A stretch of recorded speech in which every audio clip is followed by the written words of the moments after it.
Hello student, स्वागत है आपका आईसीटी वर्चुअल क्लासेस में। मैं हूं कविता, आपकी साइंस टीचर। उम्मीद करती हूं आप सभी अच्छे होंगे और स्वस्थ होंगे। तो क्लास स्टार्ट करेंगे अपना चैप्टर, जिसमें हम बात कर रहे हैं मॉलिक्यूलर बेसिस ऑफ इनहेरिटेंस। और टॉपिक जो हमारा चल रहा है, हम बात कर रहे हैं यहाँ पर डीएनए ही जेनेटिक मटेरियल है। इसके क्या प्रूफ हमें मिलते हैं, तो इससे रिलेटेड हम जो एक्सपेरिमेंट हैं उनके बारे में हम बात कर रहे हैं, जो प्रिंसिपल है उनके बारे में हम बात कर रहे हैं।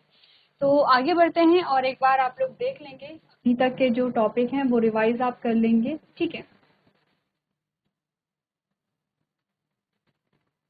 चलिए, सबसे पहले आएंगे ट्रांसफॉर्मिंग प्रिंसिपल पे। और ट्रांसफॉर्मिंग प्रिंसिपल जो कि ग्रिफिथ ने दिया था, और इसमें उन्होंने यूज किया था यहाँ पे एक बैक्टीरिया को जिसका नाम है स्ट्रेप्टोकोकस निमोनिया, ठीक है।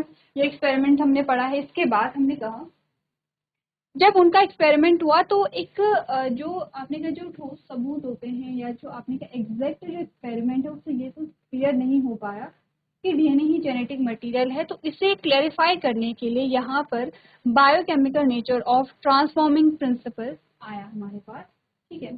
ट्रांसफॉर्मिंग प्रिंसिपल का बायोकेमिकल नेचर आया और जिसमें हमें बताया गया कि जब यहाँ पर आरएनएस, प्रोटीएज और लाइपेज का यूज़ किया गया तो यहाँ पर transforming principle as it is चला, लेकिन जब डीएनए का यूज़ किया गया जिससे डीएनए यहाँ पे डिस्ट्रॉय हुआ तो यहाँ पे जो ट्रांसफॉर्मिंग प्रिंसिपल था वो रुक गया। इट मीन्स के डीएनए ही क्या है, जेनेटिक मटेरियल है।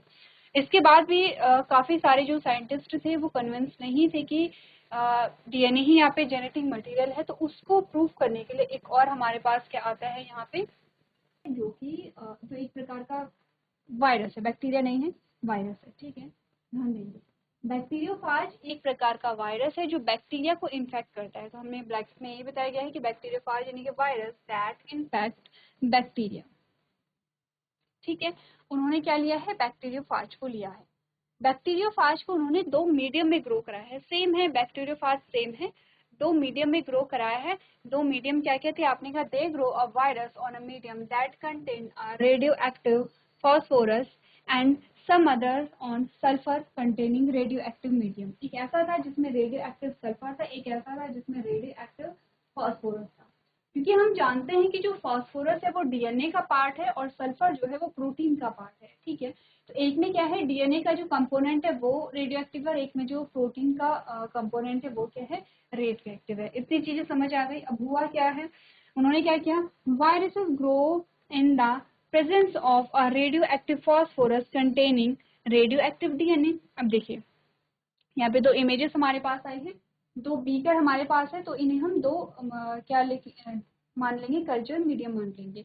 एक कल्चर मीडियम ये है जिसमें रेडियो एक्टिव क्या है, फॉस्फोरस। पी स्टैंड पर फॉस्फोरस, प्रोटीन नहीं होगा, फॉस्फोरस होगा। पीएच लिख लेती हूँ जिससे कि, ठीक है, क्या है, ये फॉस्फोरस है, ठीक है। पीएच यानी कि फॉस्फोरस है, शॉर्ट में लिखा हुआ है। एक में क्या है, रेडियो एक्टिव फॉस्फोरस है, ठीक है। और एक जो हमारे पास मीडियम आया है वो, उसमें क्या है, रेडियो एक्टिव सल्फर है,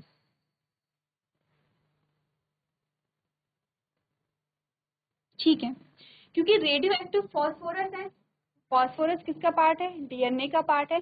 इट मीन्स कि यहाँ पे रेडियो एक्टिव डीएनए आएगा, ठीक है, रेडियो एक्टिव डीएनए यहाँ पर आएगा। और क्योंकि, अच्छा हाँ, रेडियो एक्टिव डीएनए होगा, लेकिन यहाँ पे जो सल्फर है वो नॉर्मल है, रेडियो एक्टिव सल्फर नहीं है इस वाले मीडियम में। तो आपने कहा नॉन रेडियो एक्टिव प्रोटीन या नॉर्मल प्रोटीन यहाँ पर आएगा। दूसरा जो हमारे पास मीडियम आता है, इसमें क्या है, रेडियो एक्टिव सल्फर है। क्योंकि रेडियो एक्टिव सल्फर है, सल्फर प्रोटीन का पार्ट है, तो आपके पास रेडियो एक्टिव प्रोटीन आएगी। अगर फॉस्फोरस की बात करें तो नॉर्मल फॉस्फोरस है, इसीलिए यहाँ पे नॉन रेडियो एक्टिव डीएनए या नॉर्मल डीएनए आएगा। तो ये दो अलग अलग चीजें हैं, ये आपको ध्यान में रखनी है। इतनी बातें क्लियर हैं। अब आगे बढ़े, आगे क्या हो, इतनी चीजें हमने समझ ली थी, अब आगे बढ़ते हैं कि आगे क्या हुआ है, ठीक है। तो चलिए, अब हमने इतना तो समझ लिया कि जहाँ पे रेडियो एक्टिव फॉस्फोरस है वहाँ पे रेडियो एक्टिव डीएनए है, लेकिन नॉन रेडियो एक्टिव प्रोटीन है। और जहाँ पे रेडियो एक्टिव सल्फर है वहाँ पे रेडियो एक्टिव प्रोटीन है और नॉन रेडियो एक्टिव डीएनए है।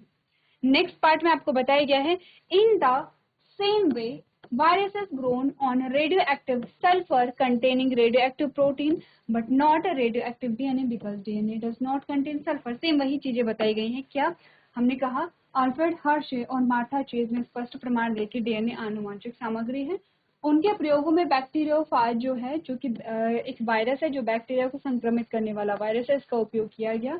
उन्होंने कुछ वायरस को रेडियोधर्मी फास्फोरस वाले माध्यम पर और कुछ अन्य को सल्फर रेडियोधर्मी माध्यम पर विकसित। रेडियोधर्मी फास्फोरस की उपस्थिति में विकसित वायरस में रेडियोधर्मी डीएनए होगा, ठीक है, क्योंकि यहाँ पे क्या है, फास्फोरस रेडियो एक्टिव था, लेकिन इसमें रेडियोधर्मी प्रोटीन नहीं होगा, रेडियो एक्टिव प्रोटीन नहीं होगा, क्योंकि डीएनए में फास्फोरस होता है लेकिन प्रोटीन नहीं होता है, ठीक है। उसी तरह हमने कहा, यानी कि हमने कहा कि फास्फोरस जो है यहाँ पे एक्चुअली में होगा क्या, कि क्योंकि फास्फोरस जो है वो डीएनए में होता है, सल्फर नहीं होता है, इसीलिए यहाँ पे क्या होगा, रेडियो एक्टिव डीएनए होगा, ना कि रेडियो एक्टिव प्रोटीन। उसी तरह रेडियोधर्मी सल्फर पर विकसित वायरस जो है, रेडियोधर्मी प्रोटीन इनमें होता है लेकिन रेडियोधर्मी डीएनए नहीं होता है, क्योंकि डीएनए में सल्फर नहीं होता है। चलिए, अब हमारे पास दो चीजें आ गई हैं। जो बैक्टीरियोफाज है, एक यहाँ पर है, एक यहाँ पर है। इसमें रेडियो एक्टिव फास्फोरस है, इसमें रेडियो एक्टिव सल्फर है। इस वायरस का जो डीएनए है ये क्या होगा, रेडियो एक्टिव डीएनए होगा, ठीक है। और इसका जो डीएनए होगा वो नॉन रेडियो एक्टिव डीएनए होगा, ठीक है। और रेडियो एक्टिव क्या होगा, यहाँ पे रेडियो एक्टिव प्रोटीन होगा, रेडियो एक्टिव यहाँ पे प्रोटीन होगा। इतनी चीजें क्लियर है, यही चीजें हमने अभी तक पढ़ी है। आगे पढ़ेंगे, पहले ये सारे पॉइंट्स को पढ़िए, प्रीवियस लेक्चर में हमने क्या पढ़ा था और क्या आपने चीजों को समझा।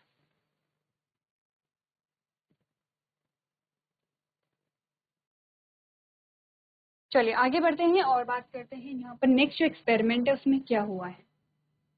आपने कहा radioactive phages were allowed to attack E coli bacteria, क्योंकि वायरस क्या करेगा, बैक्टीरिया को अटैक करेगा। अब हमने क्या किया है, देखिए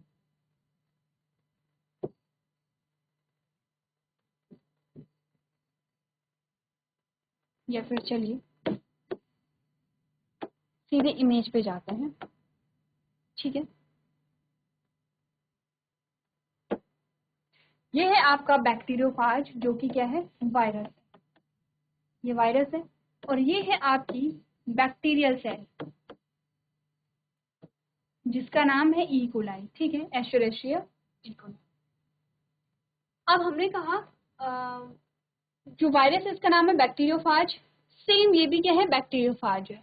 दो टाइप के बैक्टीरियोफाज हमारे पास आएंगे, एक में जहाँ डीएनए रेडियो एक्टिव होगा वो वाला, और एक में वो जिसमें प्रोटीन रेडियो एक्टिव होगा, ठीक है। तो एक में डीएनए रेडियो एक्टिव है, एक में क्या है, प्रोटीन रेडियो एक्टिव है। अब आपने कहा सल्फर लेबल्ड प्रोटीन कैप्सूल्स, यानी कि यहाँ पर जो है वो प्रोटीन होगा रेडियो एक्टिव, ठीक है। प्रोटीन क्या है यहाँ पे, रेडियो एक्टिव है। इट मीन्स कि ये जो ब्लैक कलर का जो आपको दिख रहा है ये इसका जेनेटिक मटेरियल है, ये रेडियो एक्टिव नहीं है। यहाँ पर ये जो डीएनए है, ये जो आपका डीएनए आता है ये है आपका radio active, radio active DNA, ठीक है।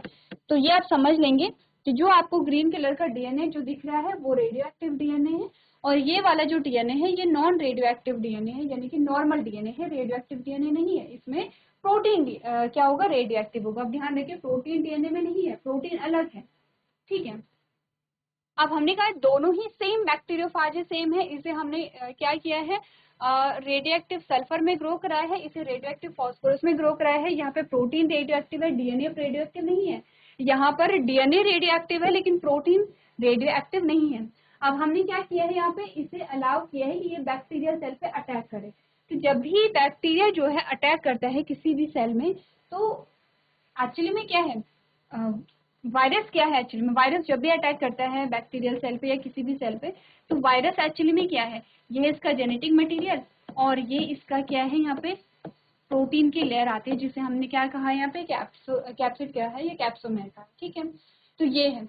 अब जब भी यहाँ पर क्या होगा, हमने यही कहा था कि जो वायरस है इसका, इस वायरस का स्ट्रक्चर इस प्रकार है, यानी कि ये प्रोटीन की कोटिंग है और इसके अंदर क्या, इसका जेनेटिक मटेरियल है। जब भी किसी सेल को इन्फेक्ट करेगा ये सिर्फ अपना जेनेटिक मटेरियल वहां ट्रांसफर करेगा, जो यहाँ पे प्रोटीन की लेयर है वो प्रोटीन की लेयर एंटर नहीं करती है, जैसे कि आप इस इमेज में देखेंगे। यहाँ पर ये बताया गया कि इस इस वायरस ने इस बैक्टीरिया को इन्फेक्ट किया, ये अटैच, सबसे पहले अटैच होगा सेल पे, बैक्टीरिया सेल पे अटैच हुआ और इसने क्या किया है, यहाँ पे देखो, इसने अपना जेनेटिक मटेरियल इस सेल के अंदर इंसर्ट कर दिया है। तो यहाँ पे प्रोटीन की कवरिंग बाहर रहेगी, सिर्फ जेनेटिक मटेरियल अंदर गया है। सेम प्रोसेस यहाँ पर हो रही है। ये जो आपने कहा कि ये जो क्या था, बैक्टीरियोफाज था, ये वायरस जो था, इसने बैक्टीरियल सेल में क्या कर दिया है, अपना जेनेटिक मटेरियल इंसर्ट कर दिया है। ठीक है, पहली चीज हो गई है, यही पॉइंट आपको बताया गया है, इसी पॉइंट को पढ़ ले। आपने कहा radioactive phages were allowed to attach E coli bacteria या Escherichia coli bacteria as the infection proceed. Infection कैसे होगा, जब बैक्टीरियोफाज ने अपना जेनेटिक मटेरियल किसके अंदर डाला है, यहाँ पर बैक्टीरिया सेल के अंदर डाला है, तो अब क्या होगा, इन्फेक्शन क्रिएट होगा। तो आपने कहा as the infection proceed viral coat were remove from the bacteria by a agitating them in blender. अब क्या होगा, ब्लेंडर के थ्रू यहाँ पर क्या होगा, जो प्रोटीन की कोटिंग है, बाहर जो प्रोटीन की कोटिंग है उसे रिमूव कर दिया जाएगा। कैसे, यहाँ पे देखिए, इसमें हम देख रहे हैं कि यहाँ पर क्या है, जब डीएनए जो इसका जो जेनेटिक मटेरियल है जब इस सेल के अंदर आ गया है, तो ये फिर भी प्रोटीन की जो कोटिंग है अभी भी अटैच है। अब ब्लेंडिंग की जाएगी। पहला जो स्टेप है वो इन्फेक्शन का है, जब ये अटैच हुआ, जब वायरस बैक्टीरियल सेल के साथ अटैच हुआ और इसने अपना जेनेटिक मटेरियल क्या किया है, अंदर इंसर्ट किया है। ठीक है, यह इन्फेक्शन वाला जो आपका फेज है। सेकंड, ब्लेंडिंग होगी। जब ब्लेंडिंग की जाती है तो आपने कहा कि सेल से ये जो प्रोटीन की कोट है, प्रोटीन की जो कोटिंग है किसकी, बैक्टीरियोफाज की। ठीक है, बैक्टीरियोफाज की जो प्रोटीन की कोटिंग है वो रिमूव हो जाएगी सेल से।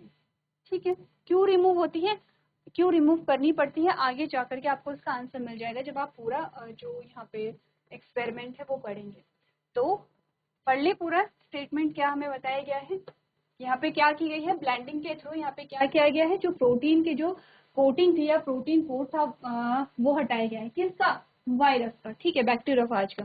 The virus particles were separated from the bacteria bye spinning them in a centrifuge. पहला जो हमें बताता, आपने कहा रेडियोधर्मी जो फैज है को ई कोलाई बैक्टीरिया से जुड़ने की अनुमति दी जाती है। यानी कि रेडियोधर्मी, यानी कि जो रेडियो एक्टिव क्या है यहाँ पे, ई कोलाई है। एक में क्या होगा, प्रोटीन रेडियो एक्टिव है, एक में क्या है, डीएनए रेडियो एक्टिव है। तो आपने कहा इस वायरस को बैक्टीरियल सेल से अटैच होने की परमिशन दी जाती है, अलाउ किया जाता है, जिससे कि ये क्या करे, अपना उसे इन्फेक्ट करे। ठीक है, आपने कहा जैसे जैसे संक्रमण बढ़ता गया, संक्रमण कैसे बढ़ेगा, जब जो जेनेटिक मटेरियल है वो वायरस का जेनेटिक मटेरियल बैक्टीरियल सेल में इंसर्ट हुआ, तो वायरल कोट को ब्लेंडर में हिलाकर बैक्टीरिया से हटा दिया जाता है और वायरस के कणों को सेंट्रीफ्यूजन में घुमा करके बैक्टीरिया से अलग किया जाता है। पहला स्टेप कंप्लीट है। यहाँ पे इमेज को देखिए, इन्फेक्शन हुआ है, इन्फेक्शन के बाद भी जो प्रोटीन की कोटिंग है वो इस पर अटैच्ड है, ब्लेंडिंग की गई है। अब बैक्टीरिया सेल में सिर्फ क्या है, इसका जेनेटिक मटेरियल है। ठीक है, बैक्टीरियल सेल में क्या है, सिर्फ वायरस का जेनेटिक मटेरियल है। इतने सेकेंड जो स्टेप है, यहाँ तक की बात कंप्लीट है। तो एक बार देखिए, एक बार आप लोग ये जो स्टेटमेंट है इसे पढ़िए, उसके बाद हम बात करेंगे आगे क्या।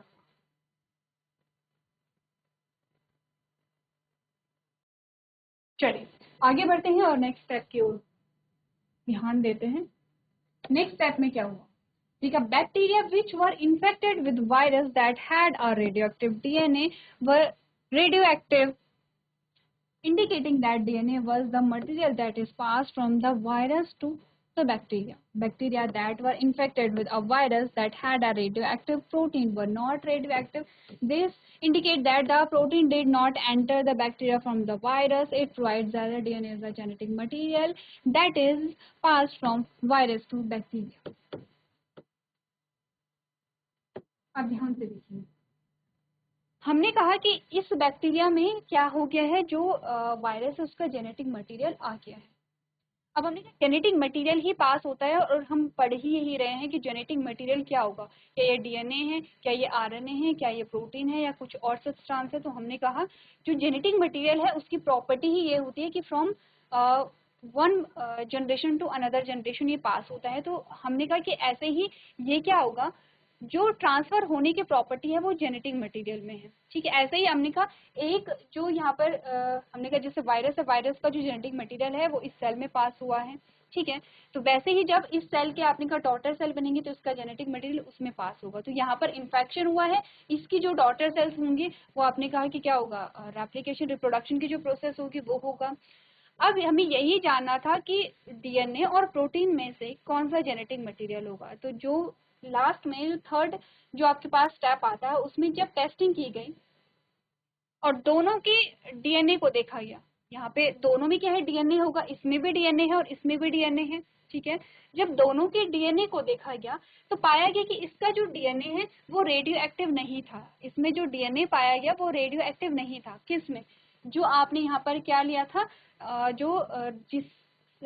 जिस वायरस को आपने रेडियो एक्टिव सल्फर में रखा था और इस वायरस ने जब सेल को इन्फेक्ट किया तो उस सेल को जब देखा गया तो इसमें रेडियो एक्टिव डीएनए नहीं था। जब इस सेल को देखा गया जिसमें क्या था, रेडियो एक्टिव फास्फोरस था, और जिस रेडियो एक्टिव फास्फोरस के कारण उस वायरस का जो डीएनए है वो भी क्या होगा, रेडियो एक्टिव होगा। अब देखा गया कि इसने क्योंकि डीएनए को पास किया है, तो कैसे डीएनए को पास किया है, रेडियो एक्टिव डीएनए को पास किया है, और पाया गया कि इस सेल में जो डीएनए है वो कैसा है, रेडियो एक्टिव है। क्योंकि मैंने पहले ही कहा था कि यहाँ पर जो वायरस है वो सिर्फ अपना जेनेटिक मटेरियल पास करेगा, प्रोटीन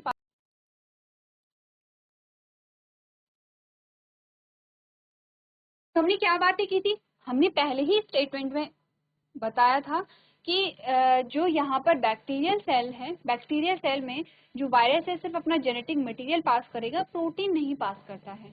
तो इसी बात से आपको इतना समझ में आ जाना चाहिए कि यहाँ पर क्या हो रहा है, जो डीएनए है सिर्फ वो पास हो रहा है, और इसीलिए हमने कहा कि डीएनए ही क्या है, यहाँ पे जेनेटिक मटेरियल है।